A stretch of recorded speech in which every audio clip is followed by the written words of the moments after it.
कैसे पाएं भगवान को। आज मित्रों हम भगवान को प्राप्ति का मार्ग बताएंगे। आखिर किस विधि से भगवान को प्राप्त किया जा सकता है। भगवान को पाने का सरलतम मार्ग 3 है, कर्मयोग, ज्ञान योग और भक्ति योग। भगवान श्री कृष्ण गीता में अर्जुन को बताते कि इन 3 मार्गों से ईश्वर की प्राप्ति की जा सकती है। परंतु मित्रों अर्जुन कहता है कि मैं ये तीनों नहीं कर सकता है। तब भगवान बोले अगर तुम तीनों नहीं कर पाओगे तो सबसे सरलतम और आसान तरीका मैं बताता हूँ, वह है शरणागति। नमस्कार दोस्तों, हमारी मोटिवेशनल आर के व्लॉग्स चैनल में आप सभी को बहुत स्वागत है। आप लोग कहीं मत जाइएगा, वीडियो को अंत तक जरूर देखें। बहुत ही सटीक और बहुत ही महत्वपूर्ण जानकारी हम आपको बताने जा रहे हैं, जो वीडियो में आगे आप जानेंगे, तो आप लोग जरा सा भी स्किप न करें। तो दोस्तों भक्ति योग, कर्म योग, ज्ञान योग, इन सबसे ऊंचा है शरणागति।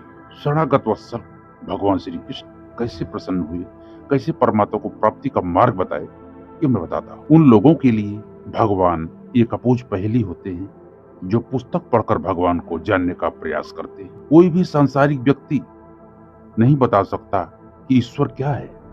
उसके सामने भगवान को जानने की समस्या हमेशा बनी रहती है। ईश्वर को जानने के लिए ईश्वर में लीन होना बहुत जरूरी है। जो संसार लोभ, माया, लालच और अहंकार के वशीभूत होकर जीता है, वो ईश्वर में ध्यान नहीं लगा सकता। जो ये सब त्याग करके परमात्मा में ध्यान लगाता है, वही ईश्वर की आराधना करके भगवान तक पहुंच सकता है। आराधना एक प्रकार से सीढ़ी है। जो लोग भ्रम पाल के रखते हैं कि वेदों को पढ़ने से भगवान मिल जाएंगे, उन्हें इस मिथ्या भ्रम से बाहर निकलना होगा, क्योंकि वेदों में लिखी हुई उनसे जुड़ी बातों को पढ़ने से प्रभु को पाने का रास्ता नहीं मिलता है। वेद पढ़ने से अगर ज्ञान होता और ईश्वर के मिलने का रास्ता बनता तो हर कोई ईश्वर के करीब होता। इसलिए हर मनुष्य को ईश्वर की आराधना में लीन होकर ध्यान करना चाहिए। इस दुनिया में भगवान अलौकिक है और ज्ञान लौकिक। बहुत महत्वपूर्ण जानकारी है दोस्तों, शब्दों पर ध्यान दीजिए।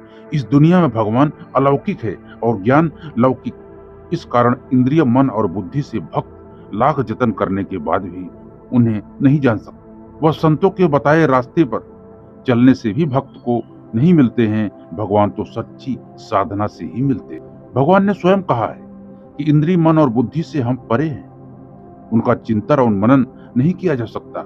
अगर चिंतन मनन से वे मिलते तो अब तक भक्तों को उनका दिव्य दर्शन हो जाता है। मनुष्य इस शरीर को सत्संग करके सार्थक बना लेता है, वही कुसंग करके उसे कुरुक्षेत्र बना सकता है। लेकिन भगवान अच्छाई का साथ देते हैं। उनके साथ की जरूरत सज्जन और दुर्जन दोनों को भी है। इसलिए मनुष्य को चाहिए कि वह जो भी कर्म करता है उसे भगवान को समर्पित कर दे। जैसे मंदिर में शंख के पानी का छिड़काव करने का महत्व होता है, वह पानी जिसके ऊपर पड़ जाता है उसे कई जन्मों के पाप से मुक्ति मिल जाती है। उसी प्रकार सच्ची आराधना और ध्यान से ही ईश्वर को प्राप्त कर अपने पापों से मुक्ति इंसान पा सकता है।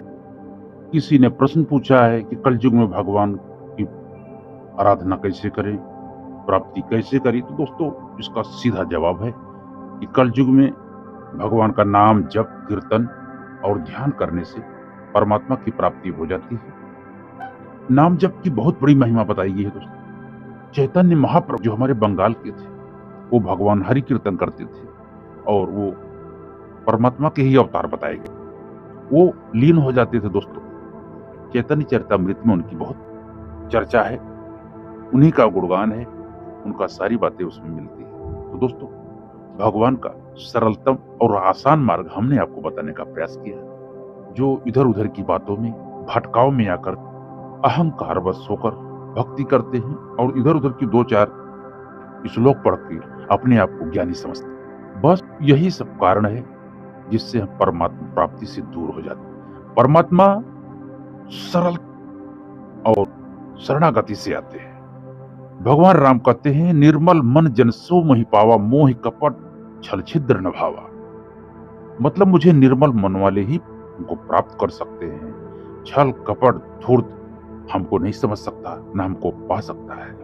तो आशा करता हूँ वीडियो आपको अच्छा लगा हो दोस्तों। यदि आपको हमारा वीडियो अच्छा लगा हो तो एक लाइक कर देना, और चैनल में आप लोग नए हैं चैनल को सब्सक्राइब कर देना। और यदि आपको वीडियो हमारा अच्छा नहीं लगा तो कुछ मत करना दोस्तों, क्योंकि हमें ऐसा सब्सक्राइब चाहिए, ऐसा मित्र चाहिए, ऐसा श्रोता चाहिए जो प्रगति करे, उन्नति करे और अपना कल्याण के बारे में सोचे।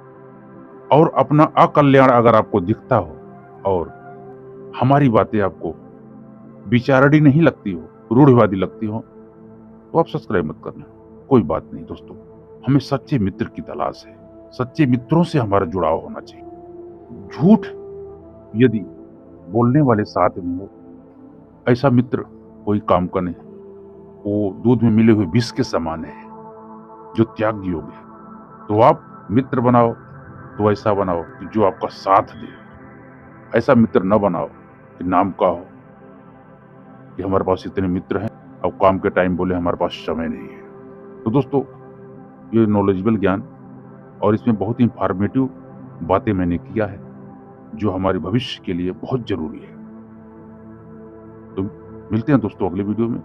तो आप लोग यदि चैनल हमारे नए हैं, चैनल को सब्सक्राइब करें, बेल आइकन को जरूर प्रेस करें ताकि ऐसा ज्ञानवर्धक वीडियो आपको मिले। क्योंकि ये यूट्यूब दोस्तों सागर है, यहाँ वीडियो आते हैं जाते हैं, लोग खो जाते हैं। यदि आप सब्सक्राइब कर लेंगे, बेल आइकन प्रेस करके ऑल पर क्लिक कर देंगे तो ये वीडियो आपको हमेशा देखने को मिलता रहेगा और आपको कुछ न कुछ जीवन में आगे बढ़ने की, प्रगति करने का एक आपको हमेशा मिलती रहेगी। मिलते हैं दोस्तों अगले वीडियो में। तब तक आप खुश रहो, मस्त रहो, आनंद में रहो। जय श्री कृष्ण मित्रों, जय श्री राम।